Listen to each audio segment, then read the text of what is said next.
Ang daming iyakan na daming nangyari. luha talaga. For some, they will tell us na Madaming medyo heartache. madali lang, pero it's not.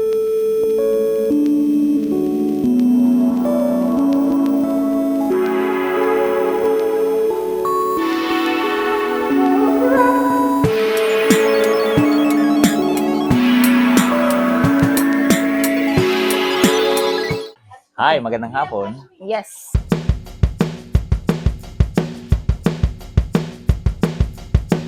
Kami nga pala ang Tornate family. Tornate family, yes. And then we're actually from Singapore, and then we migrated here last year, 2023, January.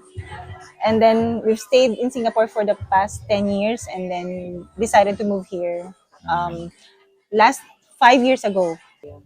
Ano kami, skilled permanent visa 190.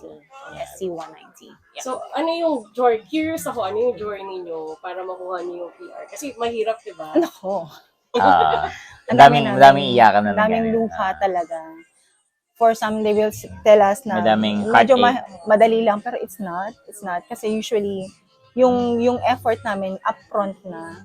And we feel na parang kailangan namin itong issue. Kasi unang-una, yung pag-gather ng documents, mahirap, especially when we're working in Singapore, and some of the documents, we need to get it from the Philippines. So we have to go back and forth, and back and forth. And then, especially to my case, kasi meron akong medical issue. Something. I have to clear that up also. Parang naggamot pa ako ng how many months for that. Wow. Yes. Meron ganun. So nagkaroon kami, na-invite kami. We were very blessed na ma-invite kami sa NSW. Then nagkaroon ng parang medical, ganon. And then nalaman ko na meron akong medical issues. So kailangan ko pang gamutin yun for 6.5 months, no? Oo. For 8 months. Na-cancel lahat ng trip namin, ng trip to Japan, Lahat, oo. trip to Jerusalem. So for 8 months, nagagamot ako. Every single day, umiinom ako ng gamot. Like siguro mga 14 tablets, gano'n. And then after that, nag-COVID. So we have to nag-apply, na-invite kami 2019. Then nagkaroon ng COVID 2020. So naghintay kami hanggang 2022 bago namin nagkaroon ng ang tawag doon? CO. Kumbaga parang babalikan ka ng, ibig sabihin nabuksan na yung file mo. After 3 years dun pala nabuksan yung file mo. So parang alam niyo yun, yung 3 years na yun na wala kaming information dun sa, basta nasa lang kami. Lutang lang. Walang kasiguraduhan sa pag-migrate. Ayan. Kung minsan nagda-doubt na kami. Kung uuwi na lang ba kami o ano. Yan. Maraming ganong self-doubt. Maraming iyak. Okay. And fortunately talagang noong 2022, na-CO kami. 2022 pa lang ba? Na-CO kami. And then na-cleared na lahat. Even our medicals were cleared. So parang nag-grant kami November 2022. Tapos after nun, like nag-grant kami November 22, 2022. November 25, nag-resign na kami. Kasi gusto na talaga namin pumunta rito talaga. Kasi ang dami na naming panahong nasayang. So talaga, tara, let's go. Simulan na agad. Okay, so parang kung hingin niyo yung ballpark ng dinala namin, siguro kailangan niyo maglaan ng Hindi dinala natin yung ballpark ng gagastusin mo sa 6 months.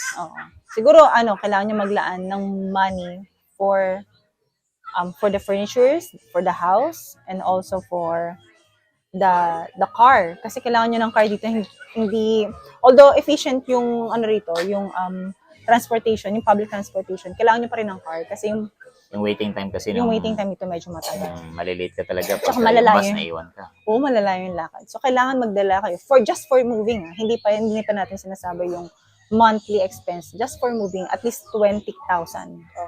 20,000. AUD. Pero it depends. It depends kasi may mga tao na syempre onti lang yung kailangan nila, basic lang yung kailangan nila. So medyo mas maliit pa doon. Kami kasi we're a family of 3. Nilaan namin yung yun yung furniture namin. Yun yung budget namin para makapag-settle kami. Parang gano'n. Nyo rito, kailangan nyo humanap ng bahay. Number 1. Ayun, mahal. Oo. Sa Weekly paghahanap, ang bayad. O weekly. sa paghahanap ng bahay, bukod sa monthly, kailangan nyo magbigay ng bond. And marami kayong kailangan 4 weeks bonds yun, parang 2 months kayo nagbayad. So, in dollars yun, Australian dollars. Pangalawa, pag naghanap kayo ng bahay dito, bare yun. Wala kayong gamit.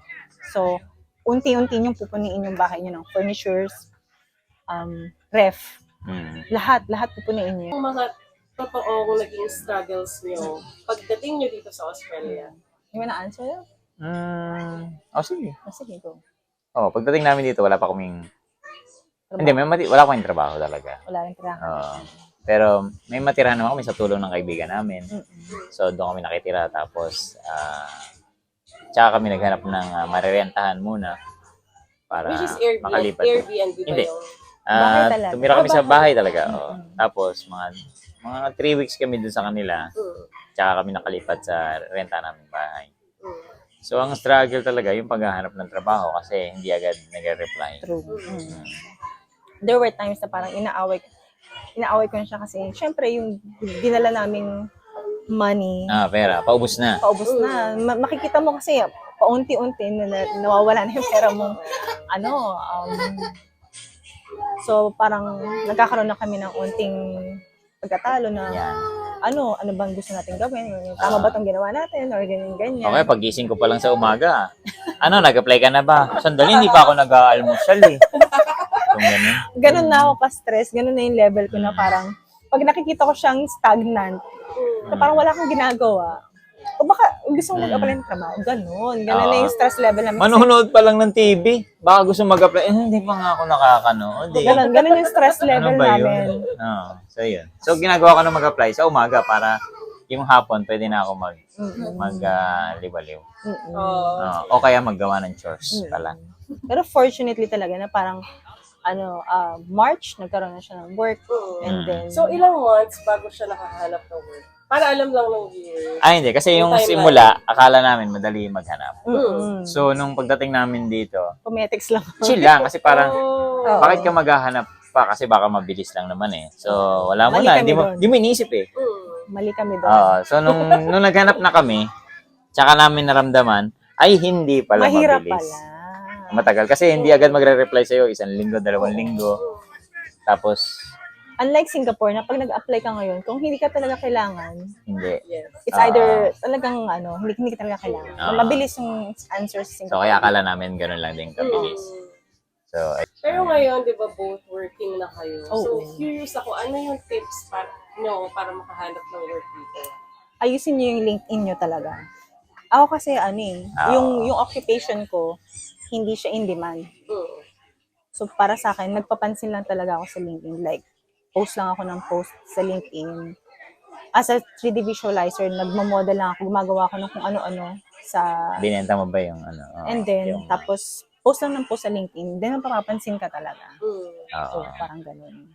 Siya naman, nag-apply talaga siya. Nag-apply lang. Kasi pinilit ko Na-tsempohan. talaga Ikaw, anong advice mo para makahanap ng work aside from magpapansin sa LinkedIn? Kasi ang daming, alam nyo, actually, ang dami nating friends na wala pa rin work hanggang ngayon. Nahirapan maghanap ng work. Totoo yun. Siguro sa tingin ko, bago pumunta dito, alamin nyo na kung ano yung kung ano yung skills na kailangan dun sa profession nyo. Kasi, hindi porkit akala mo yun na yung skills na. Hindi ba kami alam na nila na yun yung hahanapin nilang skills sa akin. Mga program, mga apps na alam mo, ganyan. Pagdating mo pala dito, hindi na pala yung kailangan, iba na yung So at least, kung nalaman mo na puro yun pala. So bago pumunta dito, nag-aral ka na nung skills mo na yun. So May pagdating mo, experience ka. mas madali kang ma-hire. Kasi pag tinawagan ka, marunong ka ba nito? Marunong na ako niyan. Kasi ako, natawagan ako, hindi ko pa yun nagagawa. Like yung ArchiCAD, kasi interior designer siya. So, kasi nasanay ka na sa, ArchiCAD, ang dami hindi siya mo ng program na alam, kaso may iba na hindi pa. Tapos yung pa yung hinanap. O di, Ayun. So limit lang na yung ano, yung pwede mong applyan.